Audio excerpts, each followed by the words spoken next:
when thinking about America's role in the world, you need to cycle from the child view, which is the United States is uniquely good and uniquely generous, through the smart aleck adolescent view, which is what I think the Noam Chomsky view basically is, which is the illusions are stripped away and the clever adolescent sees the truth, which is the United States, it's no different than Sumeria or, Sparta or any of the other empires of history. They've all been out for themselves. They've all been raping and pillaging for what they can get. Let's not have any illusions here, Mom.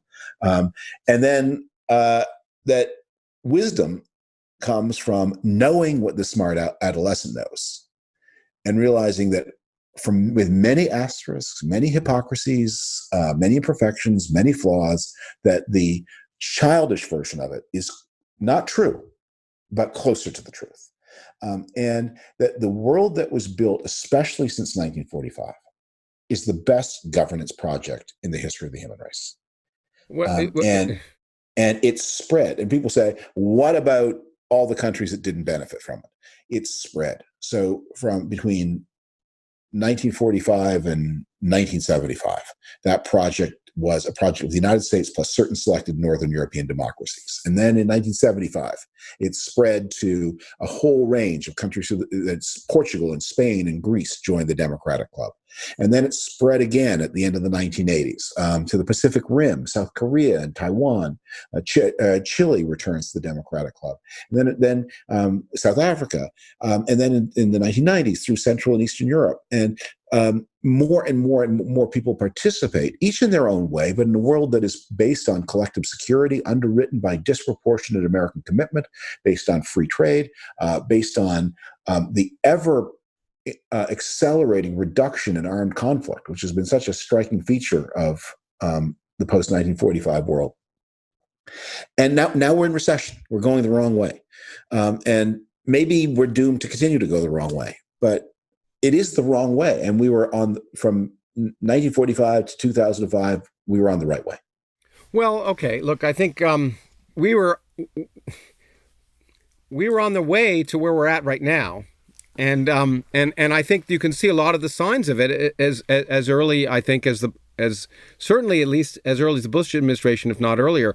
The buildup, during Reagan, which was a time when I was particularly concerned about the buildup of military spending. As you say, there's less armed conflict, but much bigger military spending. And I remember during Reagan's period with Star Wars and missile defense, and particularly during, to jump back for a second. Military spending is in many ways what reduced the armed conflict, because the way we got this new structure of peace, the reason the 1945 war ends in a more peaceful settlement than the 1918 war is because at the end of the First World War, countries like Germany and France and others could say, well, yes, the Americans are stronger, but it's not impossible that we could be a great power too.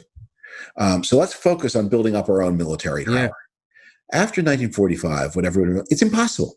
Well, every dollar that Germany spends on armed forces is wasted because it cannot do it. Well, but actually, this was something I did get from Chomsky's class, which was an American foreign policy, focused on the post-Second World War world, argued by looking at statements from the Council of Foreign Relations and memos that have come out. He would have argued that it was actually planned. The United States looked at what the post, as it was clear how the war was going to end, looked at the post-Second World War world and said, how can we engineer it so that other countries are impoverished and we can do what we want? And other countries are not. We're not impoverished. I mean, Britain they got rich. and what? They all got rich. They were all richer in 1960. No, but that's okay because they got rich because they got rich because they could look. The point is that if Germany gets rich by helping empower the American economy, that's a good thing, right? I mean, multinational corporations and can grow around the world. The point is, the United States after the Second World War, you're absolutely right, was the only world power. And the question is, it's said to after World War I, Germany and France said, we're going to try to stay in the great power business. And after 1945, the message, this is one of the things I think Donald Trump, he's always complaining. They don't spend anything on, Germany doesn't have an army anymore. Japan doesn't have a navy anymore. So that's a feature, not a bug. What the deal, the problem that Germany has had through its history as a country is it can't feed itself. So since 1870, the Germans have wrestled with two answers to this question. And one answer was, why don't we build a giant army, conquer a slave empire in Eastern Europe, and have them grow food for us?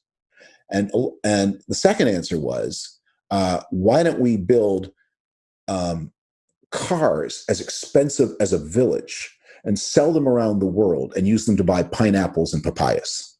And people said, the first idea, maybe it's unethical, but it's practical. The second idea, that sounds crazy. And after 1945, the United States said, okay, option one, off the table forever. You will never be able to do that. Why don't you try option two, sell cars as expensive as a village and see what you can buy, whether you can buy enough food to feed yourself. You walk around Munich, you walk around Berlin, say, this really worked. It's not a failing. The fact that Germany was told you'll never be a military power again, and France too, you do your thing. We are doing security for everybody, and we're going to pay more than our fair share because we're going to get more than our fair share of the benefit. That's what Chomsky's complaining about. This is the greatest achievement in the history of human government. Okay, but actually, Chomsky would agree with you exactly, and he would have said, in fact, what he said, it wasn't a petulant teenager, but a child. If you asked a child, do you think the United States behaves as a country as other great countries have behaved around the world? The child would say, yeah. The point is that foreign policy is done generally not out of altruism, but out of self-interest.